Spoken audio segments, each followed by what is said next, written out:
જયસુખભાઈ. પરિસ્થિતિ ખરાબ છે. અટાણે પેલા કામ થતું હતું એટલું કામ અટાણે પેલા 25,000 નું કામ થતું, અટાણે 15,000 નું કામ થતું.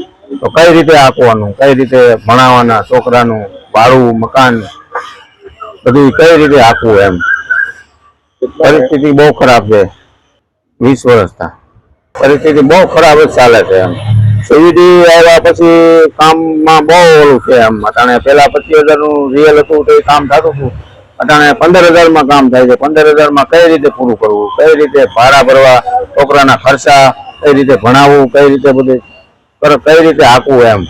અને બહુ ખરાબ જ પરિસ્થિતિ એટલી ખરાબ છે એની કોઈ સીમા નથી એમ. સરકાર પાસે એવી જ માંગ છે કે આનું કંઈક નિરાકરણ આવવું જોઈએ એમ, જલ્દીમાં જલ્દી એમ. રત્ન કલાકારો અટાણે કેટલા રત્ન કલાકારો અટાણે બેહાલ છે, બધા રત્ન કલાકારો મારી આજના છે એ બધી પણ એ રીતની પોઝિશન ખરાબ જ છે એમ. મારું નામ છે Bhavesha, diamond worker union vice president.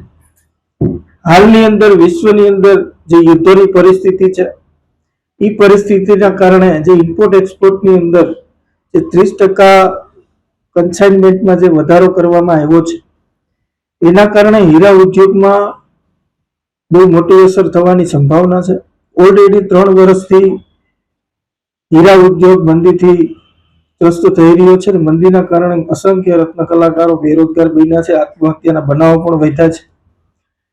2 વર્ષની અંદર 80 કરતા વધારે રત્ન કલાકારોએ આત્મહત્યા પણ કરી છે. ત્યારે સુરતની અંદર 10 માંથી 9 હીરા તૈયાર થાય છે.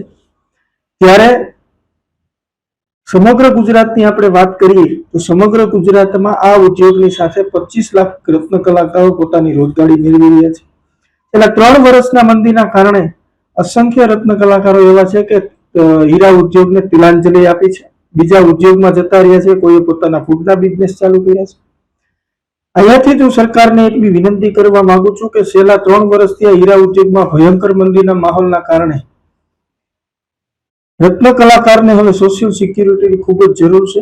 ત્યારે તાત્કાલિકના ધોરણે રત્ન કલાકાર કલ્યાણ બોર્ડ અને એને આર્થિક પેકેજ ઇમરજન્સી આપવામાં આવે, જેથી કરી રત્ન કલાકાર અને હીરા ઉદ્યોગને બચાવી શકાય. એનું મુખ્ય કારણ એ છે કે ગુજરાતનું આર્થિક પાટનગર આપણે માનીએ તો સુરત છે, અને ગુજરાતનો આર્થિક ઉદ્યોગ આપણે માનીએ તો હીરા ઉદ્યોગ છે. ને આ હીરા ઉદ્યોગની અંદર અત્યારે ભયંકર મંદીના વાદળો છવાઈ રહ્યા છે. ત્યારે સરકારે આની મદદે આવી અને તાત્કાલિકના ધોરણે આર્થિક પેકેજ, આત્મહત્યા કરનાર રત્ન કલાકારોના પરિવારને મદદ અને રત્ન કલાકાર કલ્યાણ બોર્ડની આ હીરા ઉદ્યોગના રત્ન કલાકારોને ખૂબ જ જરૂર છે. માટે રત્ન કલાકાર કલ્યાણ બોર્ડની સ્થાપના થાય એવી હું સરકાર પાસે માંગુ.